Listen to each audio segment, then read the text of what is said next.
and future scientists, engineers, business people, designing technology and economic activities that sustain rather than degrade the natural environment and enhance human health and well-being.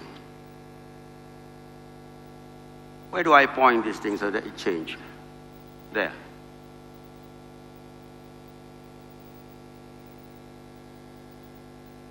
That we have accurate economic and ecological signals, macroeconomic signals for price that reflect the true social and environmental cost of society, microeconomic indicators that the true well-being of society and the earth, and ecological signals that we receive in time to prevent or remedy damage to humans and environments.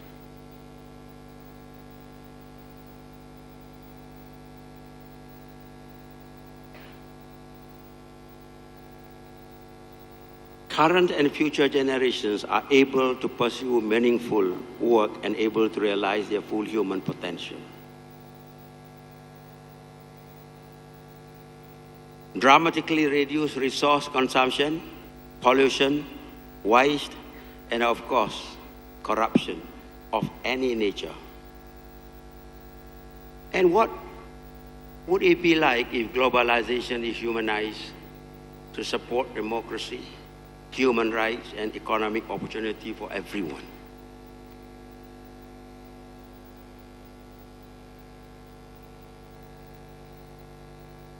Very sensitive, this thing. How do we then affect these ideals and create the future? For this, we need to transformative shift in thinking. We have to transform in our thinking, values and action. And by who? Who is supposed to be doing this? It is the leaders, it is the professionals, and of course the general population.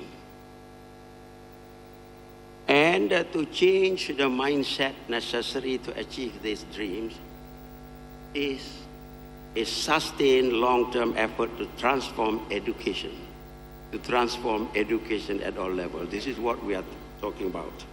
Now, Anthony de Cortes are the ones who wrote all these things. I just borrowed what he envisioned. Now, we need leaders like this. We really need leaders like this. The leader is someone who leads the institution elsewhere.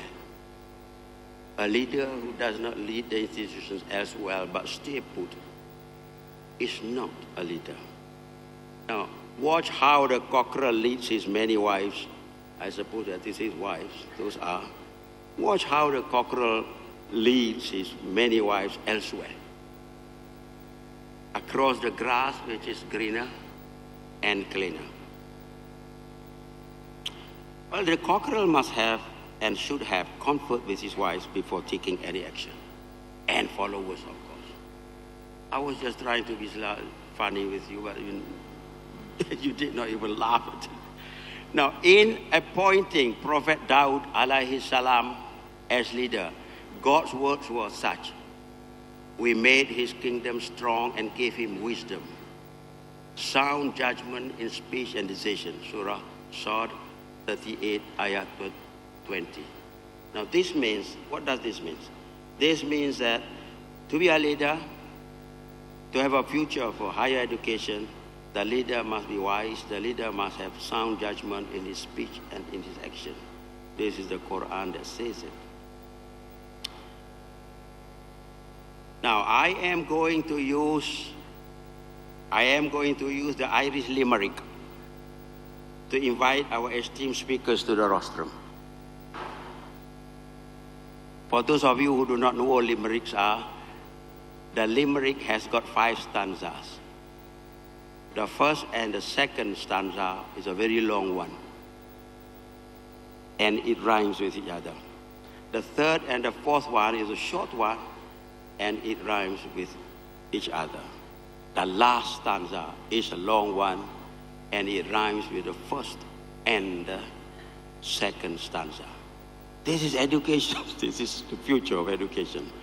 Now, we have decided between the three of us, that each speaker will speak for about 20 minutes or less, and then we will give the floor to you. And then the second speaker will speak for another 20 minutes or less, and they will give the floor to you, right? So they say that they really like to have interactions with you rather than giving their ideas to you one way. A UNESCO expert from South Africa University, Professor Dr. Catherine Hoppers, so pretty. No clap.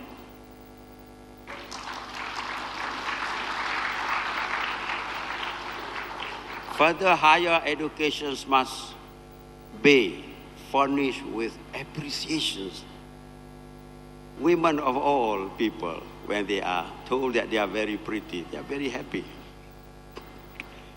Now, Professor Dr. Catherine Hoppers, so pretty. Another round of clap. What does education hold for the future of the world? Step forth, please. With us, warmly be. Thank you. This is Professor Catherine Hopper. And that was Limerick. Come, pretty lady. This is yours now. Thank you. Hello. Hello. I'm very pleased to be here. I'm pleased for you to have taken the trouble of fishing me from South Africa and depositing me here this morning. Hello. Let me introduce myself. I work for the government in South Africa. I advised the parliament from 1997 until 2002, during which we grappled with the issue of knowledge. What does it mean when we mouth knowledge? Who has the right to deem other knowledge legitimate and other knowledge primitive? So, advising Parliament at that time, I was appointed by the Minister of Science and Technology to work with the Committee of Heads of Science Councils in South Africa. 8 science councils ranging from atomic to medical to agricultural and so on and so forth, and their vice presidents. We worked for 2 years until the concept paper which I produced and tabled before them, was approved by the Committee of Heads of Science Councils and approved by the Parliament, and it became the seed for the first national policy on indigenous knowledge systems. It was South Africa that created the first indigenous knowledge systems policy. And I was asked to redraft the legislation to effect that policy, but the policy was approved by the Parliament in 2004 and placed with the Ministry of Science and Technology. The legislation has just been approved this year. You get me? So we are on it. We are on it. We are on it. Now, I told you that I run a chair which is funded by the Parliament and managed by the Ministry of Science and Technology, and I'm hosted in a university, the biggest university in Africa and the biggest in the Southern Hemisphere. It is called the University of South Africa. It has got 400,000 students. My chair introduces a new pedagogy in academic research and citizenship education, which takes development and the acute lessons learned from it as a pedagogic field, and human development is its goal.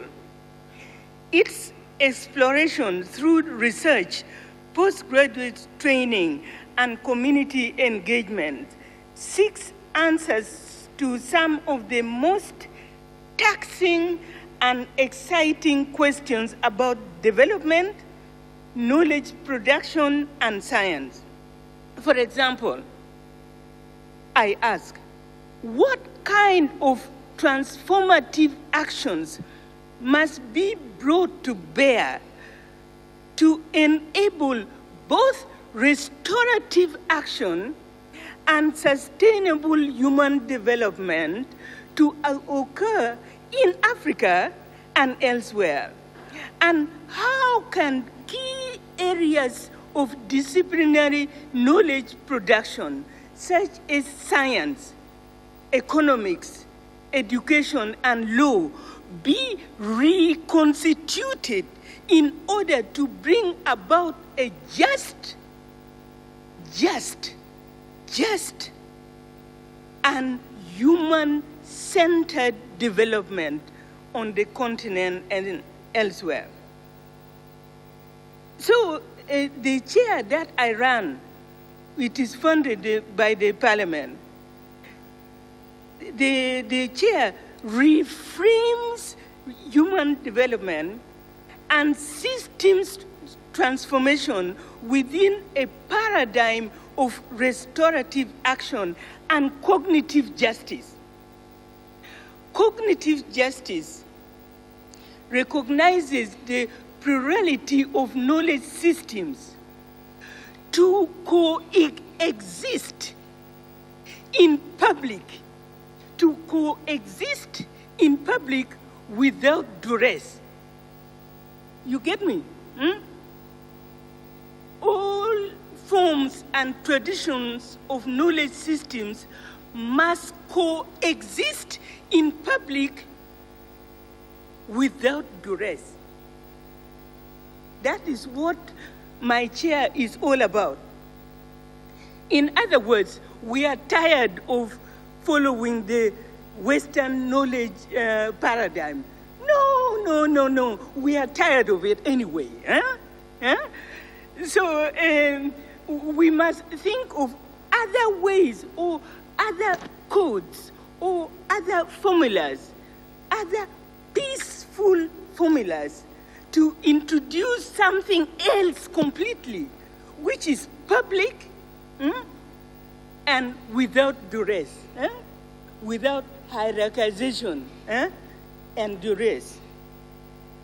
So, we question higher education. It is questioned as a knowledge production system itself, and its indifference to context and to community-based epistemologies and science within them, and the overall denying content to local knowledges. So we do a duel with the higher education system itself. We question the academy itself. How how can you be proud of yourself as a knowledge production system? Huh? While you maintain an indifference to context, and you deny content to local knowledges. In other words, whose knowledge, whose values, and whose reality is being so comfortably and benignly promoted in the universities.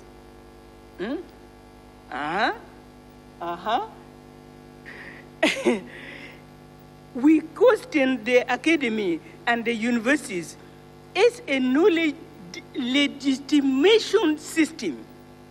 Questions are being asked about the basis upon which permission to know or be declared knowledgeable is determined. About the rules and the regulations, as well as the protocols that this level uses to legitimize knowledge. What have universities got to say about cognitive justice or about the link between epistemology and democracy?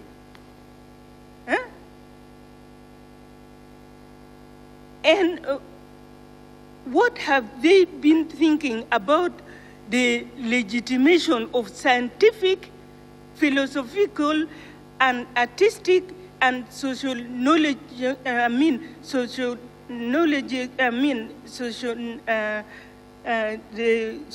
sociology of knowledges in the non-Western framework. We question the academy as a system in a transforming context, like Africa is now, because we are tired of towing only the Western knowledge frameworks and its narrow, limited, and stunted ways of accrediting systems. So we challenge the academy and the universities as a system in a transforming context where the visions of a new society is to be formed. For Africa, the unfinished struggle is still to find a framework within which new national, continental, and global morality can coexist with the new industrial technologies. And how in a capitalist-based society, which is rooted so much on inequalities of reward and status, how can this version of society promote social cohesion and order? How should cohesion be left to be predicated upon by the free market, actually eroding the foundations on which society had been created in the meantime? So to conclude, my chair promotes rethinking thinking itself. That means we have to reframe transformation by introducing new metaphysics, such as Ubuntu. Ubuntu is the philosophy in Africa which says, I am because you are. I am because you are. This is a very, very, very different approach to looking at life and reality and so on. So by introducing this metaphysics in the universities, in public, without duress, we must bring what modernity left out in. You get me? We must bring what modernity left out in public. So, first of all, we have to recognize two conflicting traditions that has characterized the universities. The first is the dialectic tradition, questioning all assumptions and so on and so forth. But the second conflicting tradition which has damaged us as Africans, it is the universities were created to modernize the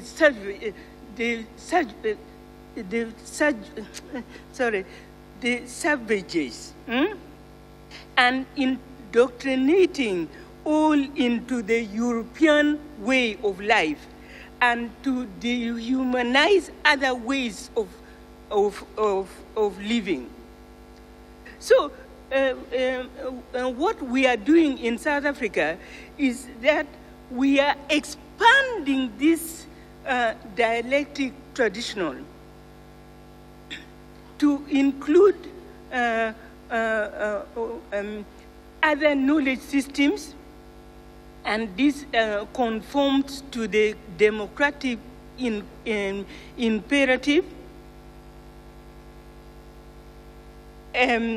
Reform in education, therefore, must go hand in hand with the reform of livelihood and all the social and knowledge capital that goes with it. The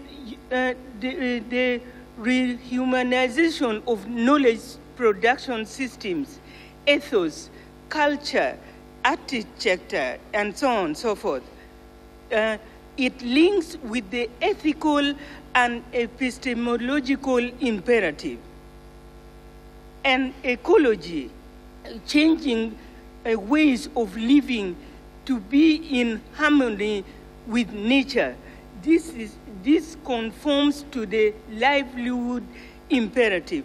So I'm leading a chair that is bringing social innovations in public for once. In public, challenging the Academy of Science in South Africa, challenging the African Academy of Science, and challenging the universities and so on for 10 years now. I think, to put it mildly, I think I'm succeeding. Thank you.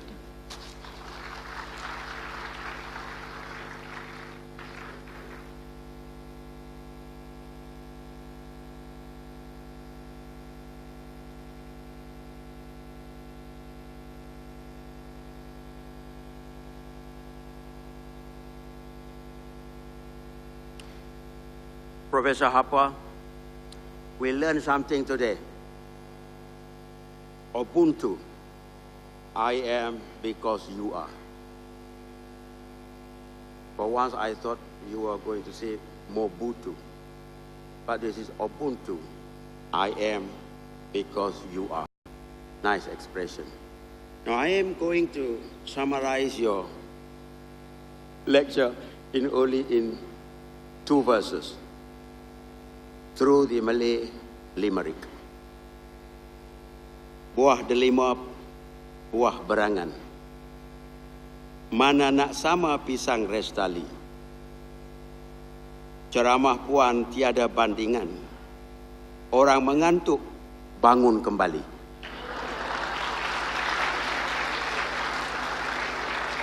You understood? Prof. Harper, you understood? They do, but all it meant simply, in the simplest of words, it is this: you are excellent.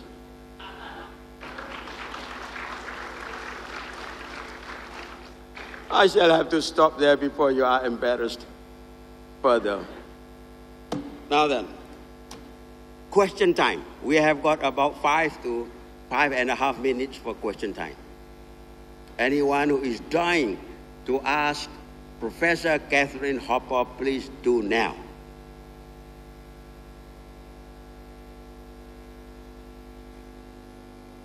Professor Azizan, Professor Dato Azizan from the University of Malaysia would like to ask. Yes, Prof. You like? Yes, come to the microphone. That's very inspiring. And I think one of the issues is how to bring traditional knowledge back into the public space that you're talking about.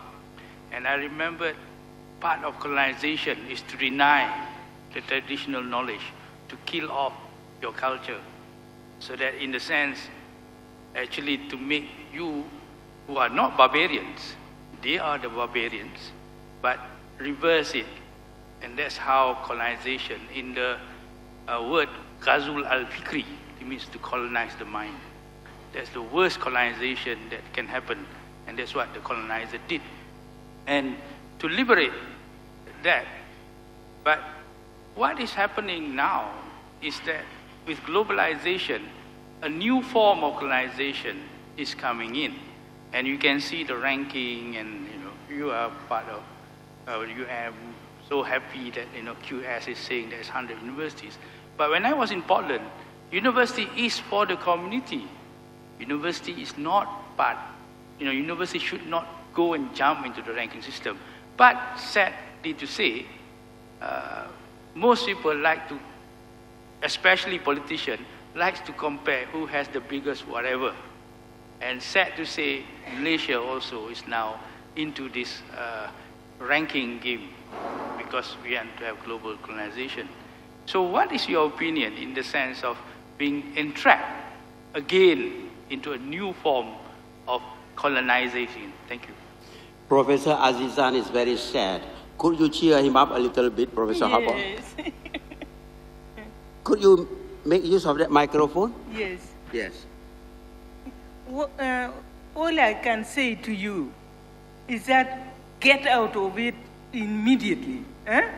Because if you recognize that you are trapped and you still continue singing, yeah, I'm trapped, I'm trapped.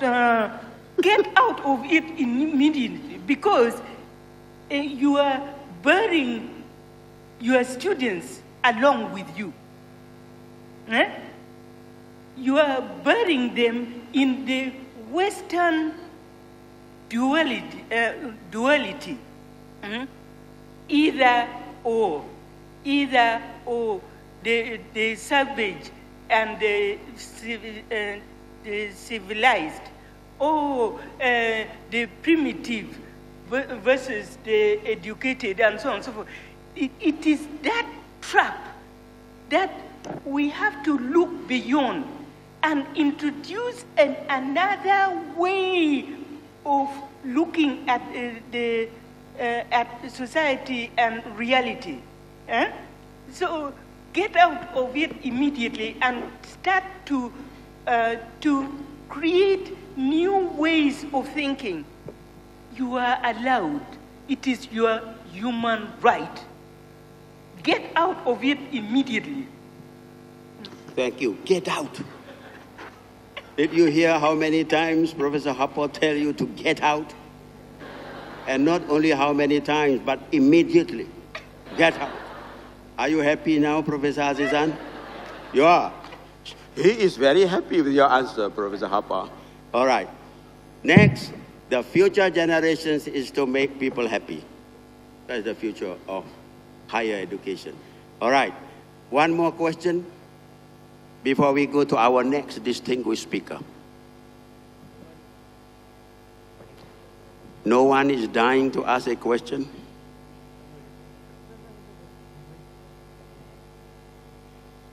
Professor Hopper asked me a question just now, and she said, there are so many ladies in this hall. Where have all the men gone to? Lunch. They've gone to lunch. Okay then? A question.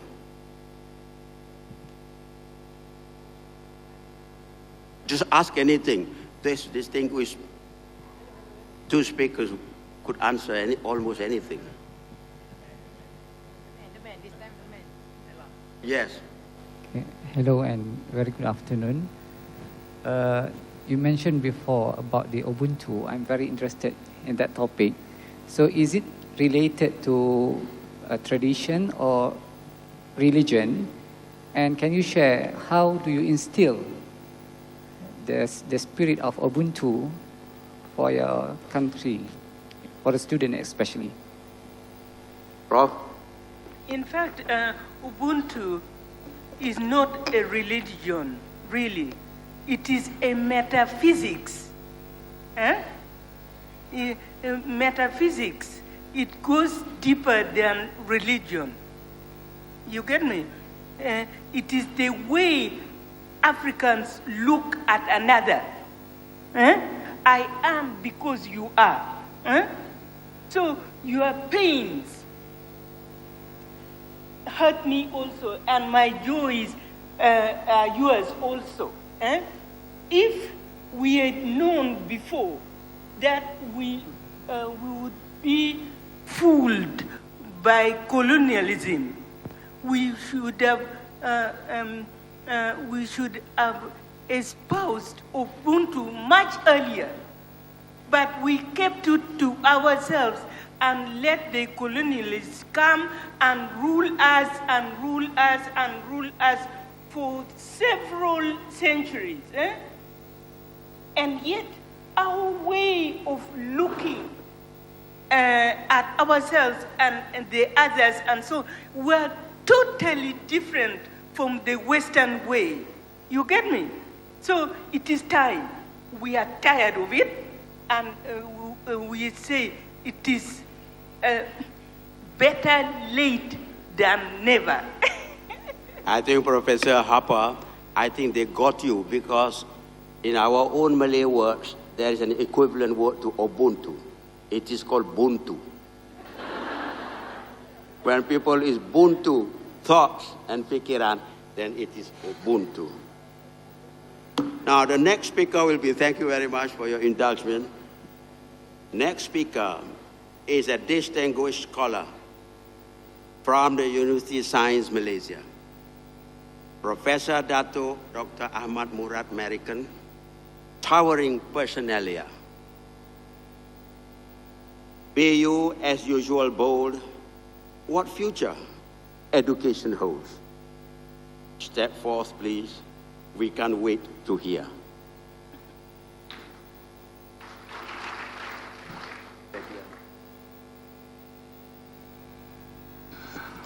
How much time do you have?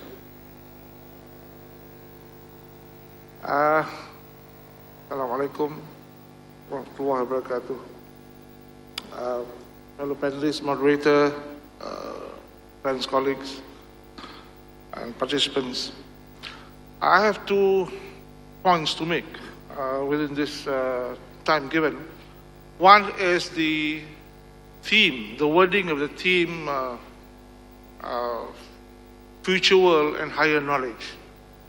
When I was asked to speak for this session, I thought that the wording of the theme is profound yet ambiguous. And I was trying to ask for some elaboration of the theme. I was given, and I was referred to the article by Anthony Cortez on the university and sustainability. Now, when we talk about the future, we're talking about the past. If we want to move forward, we have to look at the rear view mirror. Then only we can move forward. The future is our past, and the past is our future. So it's important that when we talk about future in the literal sense or in the metaphorical sense, there are two ways to look at it, at least. One is the linear way of looking at from one point to another. In other words, looking at the past, the present, and the future. But also there is the circular way in terms of the future would be the present, would have been the past. In other words, past tense, present tense, and future tense are not fixed. They are moving along a dynamic continuum. And when you talk about the future, in the past, people have talked about the future. Over the last, perhaps, 2,000, 3,000 years in human civilization, human beings have talked about future tense. And especially over the last 500 years, modern civilization talk about the future. Over the last 200 years in the modern period, we talk about the future. Over the last 2 decades, with regard to the transformation of the world, with regard to globalization, we talk about the future. So the future that we're talking about should be one looked at from a linear perspective. The other should be looked at from a circular perspective. When I was taking anthropology in one of the courses, social anthropology in the US, we have to read the book on the Nuers in South Sudan and how the Nuers look at time. Similarly, when you talk about time within a non-Western society, it's different from a Western society. In Western civilization, time generally is linear from one point to another. But in many non-Western societies, in Malay society, for example, if you refer to rituals, you refer to the Malay cultural and religious context, time is circular. You can look at it in some Malay pantuns and syair, for example. That is the idea of the future world. And what is higher knowledge? Within the context of a university, higher knowledge is knowing oneself. Why do we go to a university? I used to be told by a friend who was in University of Malaya many years back that Engku Aziz, during the Vice Chancellor of University of Malaya, would ask students why do they come to the university, and he would say that you come to the university to be a better person, to be a more intelligent person. That's why you come and study in the university. But another dimension of studying in the university is to know oneself, to know one's identity. Now this comes to the second point which I want to make, is that we have lost our identity. We see ourselves, our culture, our religion, our identity, our ethnicity from another lens. And this is what Catherine Hoppers was talking about, which I want to extend and perhaps re-examine. Universities, and when we talk about sustainability in the Anthony Cortesi's article, he was talking about sustainability from a European perspective. It's a very Eurocentric American perspective on sustainability. The term sustainability as a category of sustainability is not in our culture. It is not in our vocabulary. It is not in our worldview. Because it's already embedded. It is tacit in what we do and in what we say. And suddenly we are asked or dragged into the idea, oh yes, universities must be sustainable, societies must be sustainable, nations must be sustainable. Why? Because it is what has been experienced by the West. The West has not been sustainable since the Enlightenment period. Now, again, I want to refer to history. What happened during the European Enlightenment? You want to know why you are now in this period, why you are learning what you're learning, you have to go back to the European Enlightenment. Zaman pencerahan Eropah. It's not I would not say the Enlightenment, but the European Enlightenment, because many societies have their own enlightenments. Chinese civilization have their own enlightenments. Indian civilization would have their own enlightenment. So it is the European Enlightenment, 1700. The European Enlightenment has several features. Now, one of the features of the European Enlightenment is to explore and exploit the world. Within that exploring and exploiting the world, you have several other features, some of which was mentioned: secularism, reasoning, rationalism, universalism, individual autonomy, freedom, liberty, anti-clericalism, meaning to say that you are against any form of higher religious authority. And the epitome of an anti-clerical, secular state is France, because France embodied that idea of a non-religious, anti-religious society from the French Revolution.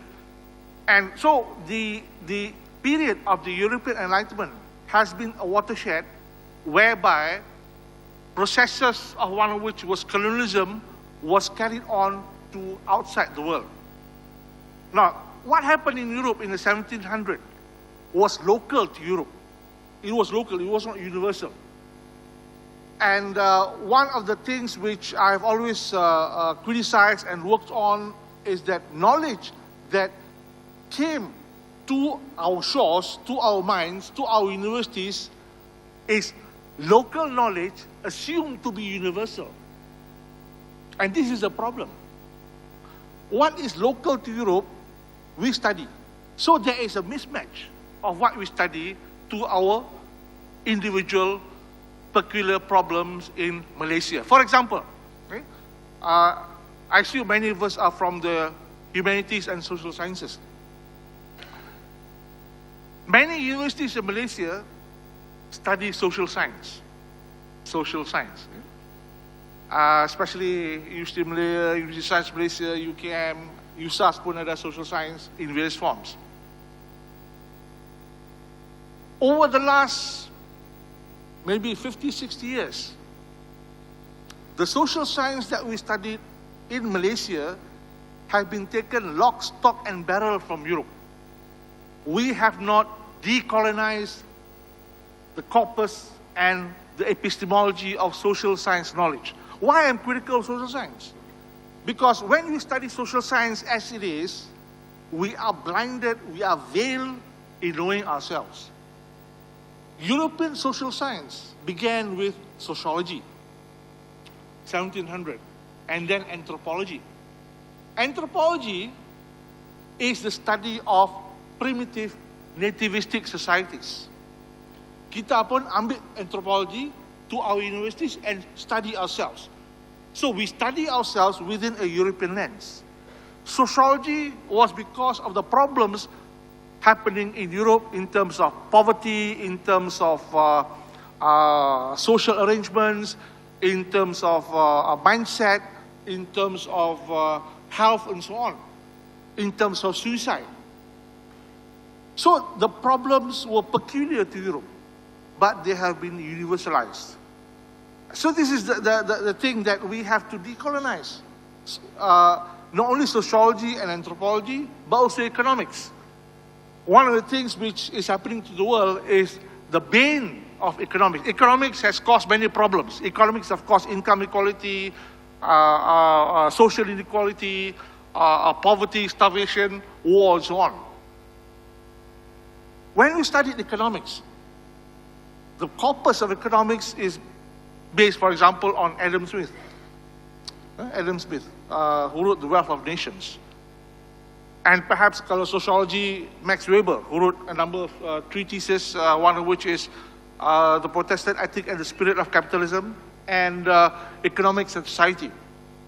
When Adam Smith wrote in the 1700s, The Wealth of Nations, he was not talking about economics in the present day. He was not writing as an economist. There was no such thing as an economist at that time. He was writing as a moral philosopher. He was a philosopher. So economics, if you look at it that way, it is moral philosophy. But economics has been transformed into a materialistic supply and demand. Last 5 or 10 years, a group of students in the UK, various parts of Europe, demanded their professors to reform the economics curriculum. And they're doing it now.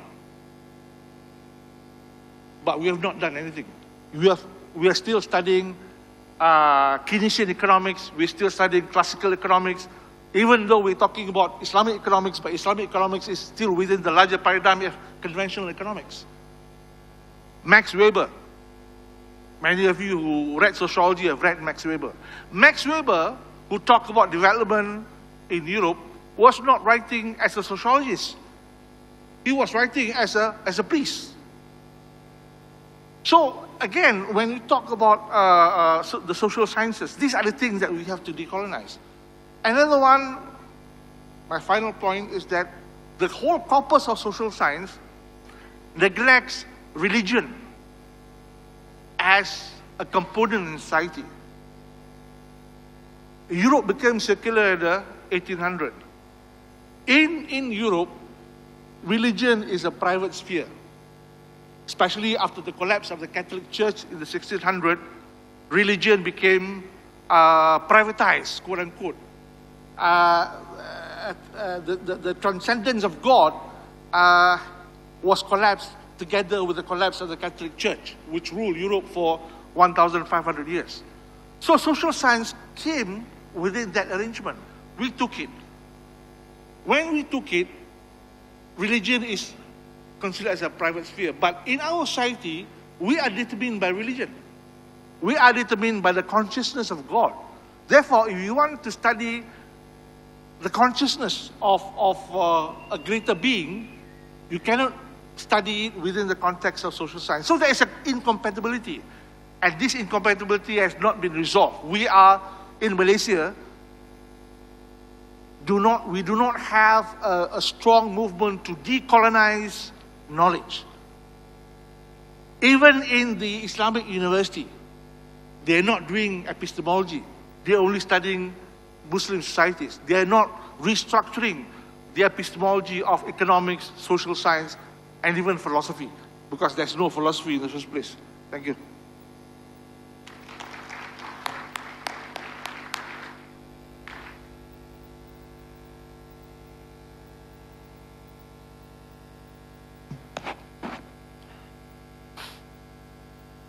Professor Hoppers, would you like to read what I have written about Professor Ahmad Marikan's speech? Read it. This is about Professor Marikan's lecture. Ubuntu, I am because you are.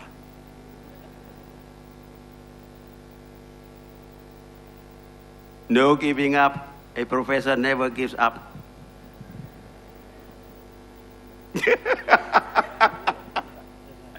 Well, this is what we have to say about Professor Marikan's lecture.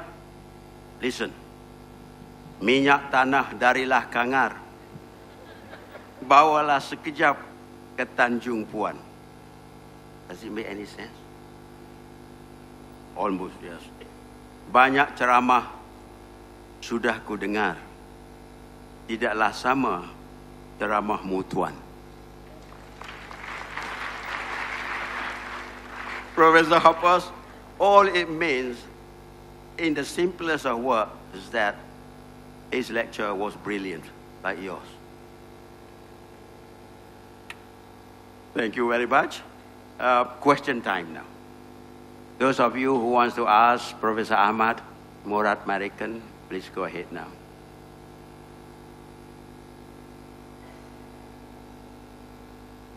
You know, normally Malaysians are not very shy, but today they are extremely shy. Anyone? Yes. Yes. Sometimes Professor Harper says you will need to digest the lecture. Have you digested, anyone? I think you must now ask a question. Otherwise, I will ask you a question. And I will point to this person.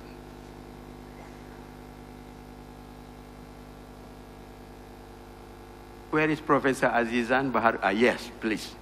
Thank you very much. Assalamualaikum.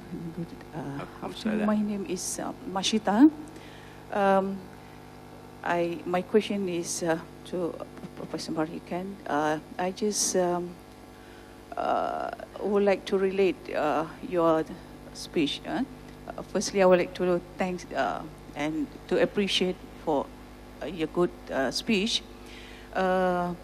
Professor Harry R. Lewis, in his article, Excellence Without a Soul. Excellent without a soul. So I think the topic or the title of the article really reflects our world of education today, where we can say that many universities produce the product which is excellent, this time of quote unquote, excellent without a soul. They are excellent in academic achievement, but worth in personality. Maybe it's not balanced. The education now, our product is not balanced in terms of the achievement. It's not balanced between spiritual achievement and intellectual achievement. So can I have your comment on this? And even though, as you said, that in IIUM, International Islamic University, this mission is to produce a balanced personality who is have a comprehensive excellence in both aspects, personality and also academic achievement or intellectual. So your comment actually, what lead us, I mean, I'm not going to say that our failure in achieve this target or our mission. So what lead us, I mean, what make us not success in produce the graduates who is success in both, I think. That's all. Yeah, Dato, can you beat the acoustic? Yes?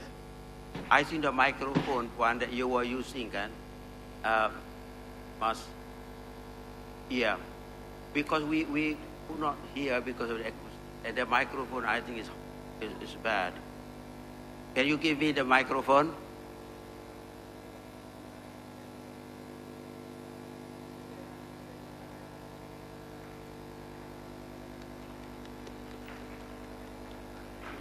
You did it. Okay, you can have it. Decipher what you were saying. Yeah. Please Okay, go on. I'm Mashita from University Sultan Azlan Shah.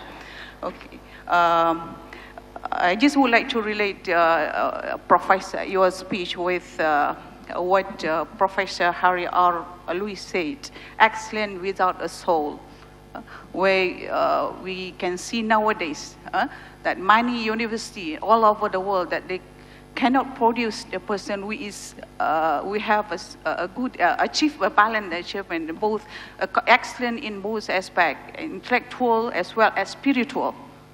So can you comment on this actually, what made us fail in produce such as graduates? That's it, thank you. That's okay, huh? You want to be from there or from here?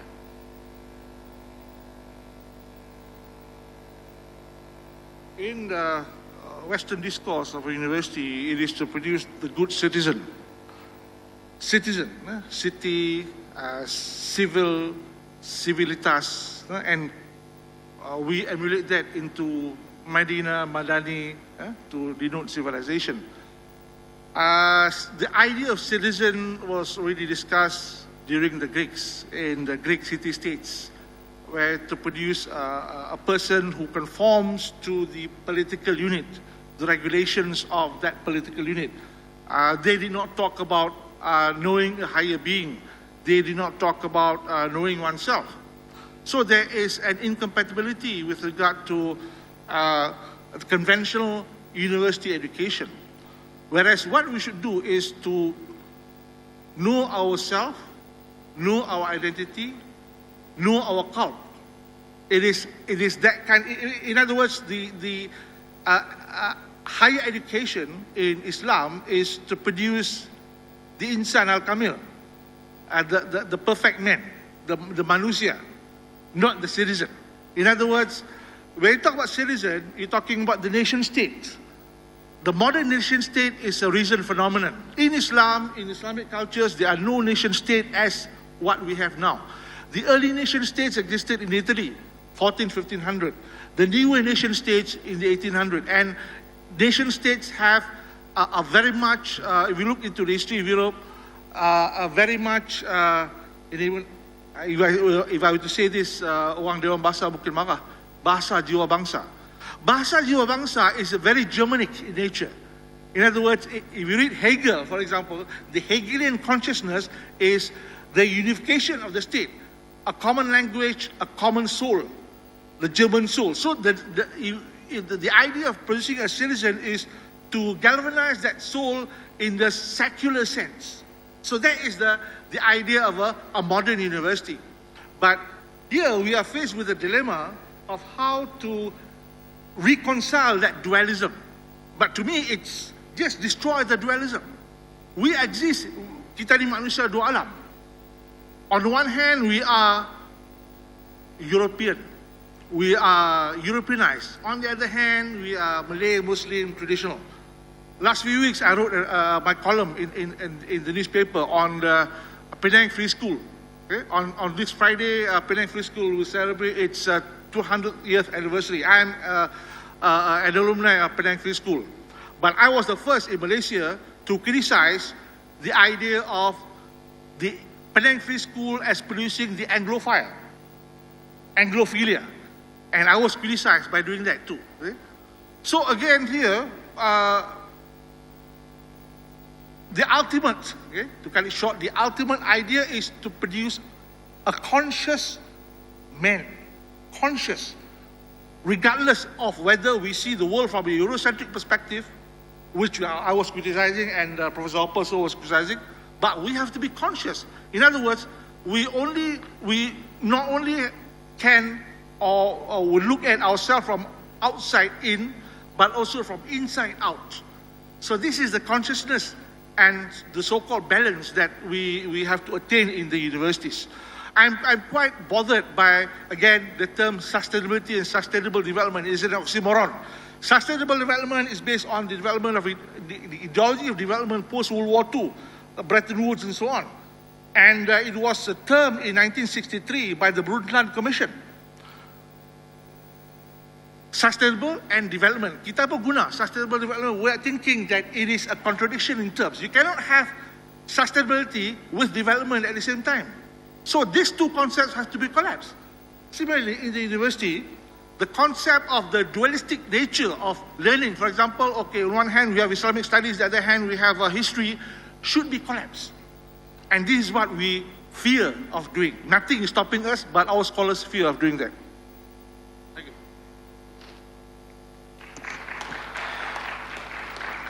Yeah, thank you very much.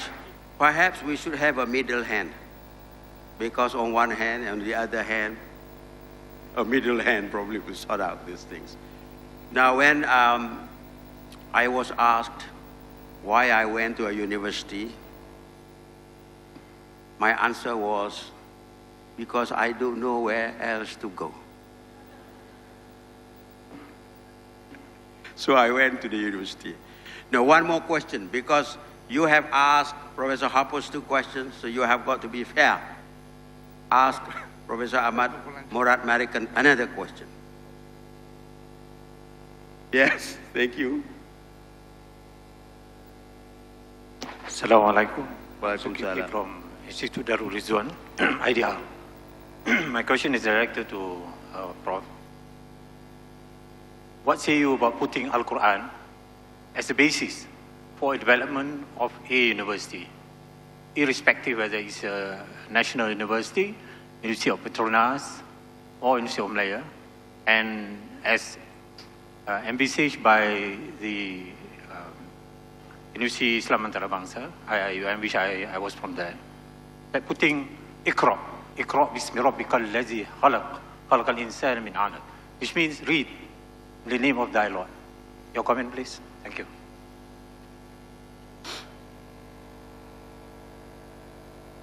Putting Al-Quran is second nature to us. It has to be within our consciousness, and we have to look at the Quran as not as a panacea for solving problems, but as the basis for an epistemology which counters Europe. Now, I'm not saying that we cannot take knowledge from Europe. It doesn't matter where knowledge comes from. What's important here is the universal value of Islam and the Quran. In a sense, it is important that the underlying basis for a university in a Malay Muslim society should be that, should be the Al-Quran.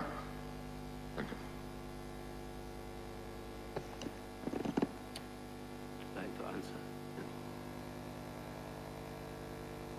All right. Now, you want to sum up? Yes. Yes, please. Yeah, okay. So you had enough of that limerick in Bahasa Malaysia just now. All right, okay.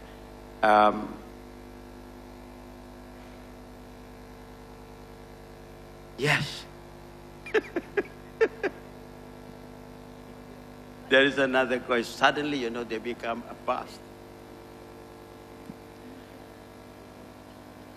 Yes. They are getting warming. They are getting warmed up. Hi, Assalamualaikum.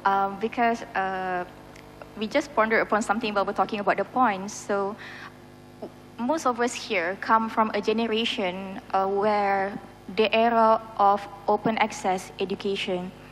So we have Khan Academy, we have Coursera, for example, where you can get access to information and education that or before cannot be easily accessible.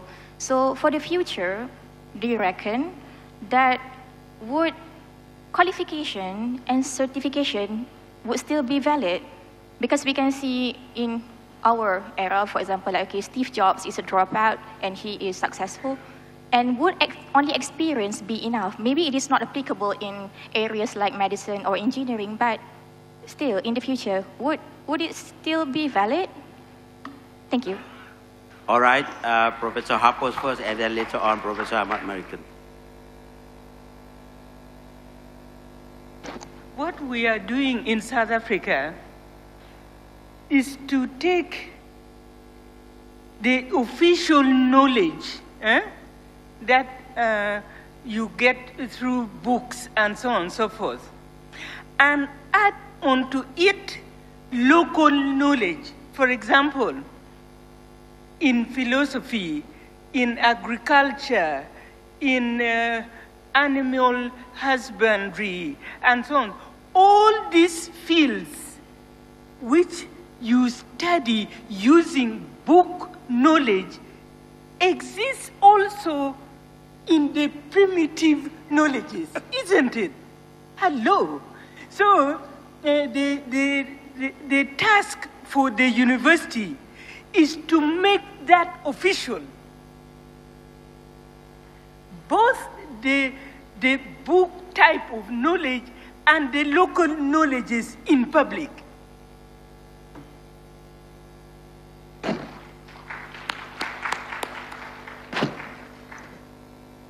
The idea of certification and qualification, I think we have to go back to the word ijazah. Ijazah means when you graduate, you are given an ijazah, which means a license, a permission. A professor giving the students the permission to use that knowledge beneficially. So the requirement and the formalizing of that requirement is still valid, and it will be valid in terms of how we spread and use knowledge with permission, the ijazah. That's one. Second is even in local systems. I mean, I also refer Europe as local. Okay, You must understand, Europe is local. Europe ni orang darat, actually. Mak Saleh orang darat. We are cosmopolitan, but of course. But again, the idea saying that we are not cosmopolitan is wrong. We are cosmopolitan. Even I was telling some friends in Kelantan, Kota Baru is a very cosmopolitan place. They were surprised. You know, cosmopolitanism need not mean that you have gone overseas. Okay, I mean, itu cerita panjang lah.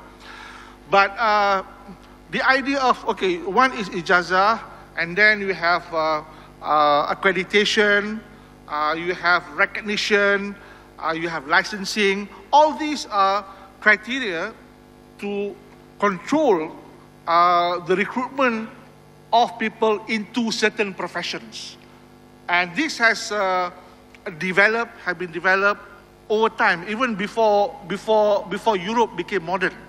It was developed during the time of Islam with regard to accreditation and licensing and recognition. So, especially in medicine and law, it is not only the qualification, it's not only the ijazah, but also the recognition of the ijazah, also the accreditation. In other words, you just cannot graduate and practice MBBS or law from any university. It has to be an accredited university, accredited course. And in order to practice law and medicine, you have to go through certain process of licensing. You have to be given the license by the regulatory authorities. Then only you can practice. So these are in future, although we may think that anybody or everybody can practice, but certain professions with regard to human life, human dignity, safety would have to meet those criteria. There are about 10 criteria, which is called self-regulation. So in fact, it gels with the future, because the future is about self-regulation, in a sense, when you talk about new technologies. And even more important, where the professions are concerned, they should be more regulated. One point which I want to make about medicine in Malaysia, over the last 10 years, the medical profession has been ill-regulated. You know why? Because the president of the Malaysian Medical Council and the Director General of Health is one person. You cannot be self-regulator and implementer at the same time. So this is again a breach of ethics, and which has caused problems to medical students, no scholarship, cannot do clinical and housemanship. Thank you. Thank you. Now, time is against us, but I could take another half a question before we break. Anybody? Yes, half a question. Thank you. Thank you, Professor. I'm Wee Ki Beng from ISIS Youth of Ishaq Institute. Thank you to both the speakers for wonderful speeches. So I'll ask how a question is more, it becomes more of a comment, I suppose. Thank you again for reminding us how powerful Eurocentric epistemology actually is. It's the air we breathe if we're not conscious, if we're not careful, right? But I'm afraid that when we identify that as a problem, which it is, the usual reaction is to get into a dichotomy immediately. So if you're against Eurocentrism, then you're just you become an anti-Eurocentric person. So you get into some kind of dimension immediately. It could be Islam versus Christianity, or local versus global, which is a problem, I think. And like Professor American rightly pointed out, we should get knowledge from anywhere, really. So instead of falling, I just wanted to point out the danger of falling into a dichotomy. We actually need pluralism. What we can learn from Eurocentrism and the power of Eurocentrism is that it's actually local. So it's actually tentative. It actually has a lot of assumptions. And once we know that, we have to see that we also have our own assumptions, even if it's local or whatever. And I suppose the best way out, so that we don't get caught in a new kind of centrism, is to be as pluralistic as possible in how we handle knowledge. That's not even a question. Thank you very much. That was 10 questions. But thank you very much anyway. You'd like to respond to that? And then, Prof, you'd like to respond to that? Yes. Lepas kita pergi lah. Habis hari kita pergi ya. And how we are dealing with this question is that, no, let us not throw Europeans with the bath water. No, they are here. They are in us, isn't it? Isn't it? So, let us expand the basis on which knowledge itself is grounded. Expand the realm of knowledge so that we put knowledges, expand it and deepen. Expand it and deepen. So any European that wants to be left out, to hell with it. Okay, let us admit that you have conquered us for too long. But let us expand the basis of our understanding of reality and deepen it. Okay? Thank you. Thank you. Thank you, Dr. Uy.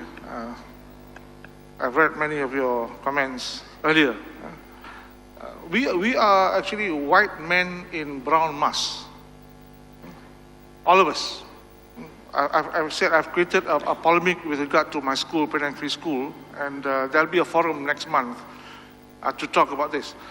The British did not come to Malaya or to India to catch birds or butterflies. They come here to structure and study our society. But an important point that you've made is that it is not, well, there's some groups who take an extreme view of being antagonistic toward the West. They would deny everything Western or European. We're not doing that. We recognize Western history. We recognize that they came here. Incidentally, I'm dabbling into the history and historiography of Pulau Pinang. And I've been telling people that I do not deny that Francis Light landed many times on Pulau Pinang, that Orang Putih landed many times on Pulau Pinang. But at the same time, we have to look at other views of how Pulau Pinang was populated. So in other words here, we complement one another. In other words, when we talk about social science, which I mentioned just now, there's not one social science, but many social sciences. If you look at it at one level. Or science, there's not one science, one monolithic science, but many science. There also logic. Normally when we talk about logic, we will refer to Aristotle, the Aristotelian logic. But that's only one logic. There are many logics. Hindu logic, Buddhist logic, Islamic logic, African logic. Again, we have to open up to this pluralistic view of the world. But at the same time, it is not wrong to take a position. But it's important for us to recognize what has been done and look at it within a certain perspective which legitimizes what people do and how knowledge is produced. We may not agree with that, but again, that as a scholar, as students, we need to legitimize those knowledge. We need to see how logical they are produced. For example, knowledge of history, historiography. History and historiography are very much revisionist in nature. We cannot say that history is wrong. In other words, history happened. Anything in the past, anything that happened, has happened. But historiography tells about the interpretation of what and why it happened. So, being complementary, being, well, pluralistic, as you say, would be an important feature in scholarship. Thank you, Prof. With that, we have come to almost the end of our session. I have seen that our speakers here have enjoyed themselves, and I could see them, extreme happiness. I've never I've never chaired a session like this before where everybody enjoys themselves. And of course, on top of it all, you seem to be enjoying yourself. You have forgotten your lunch, even though it is half an hour more than what we are supposed to do. Is there anyone here who has a limerick for me? A limerick for me.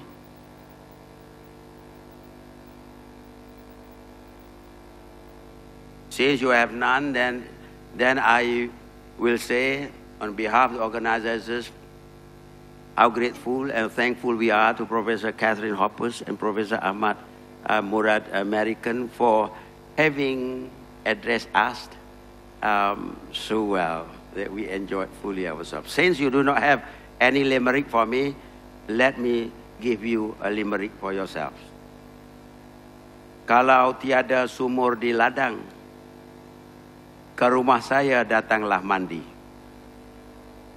Kalau tiada umur yang panjang, di dalam surga berjumpa lagi. Thank you very much. Thank you.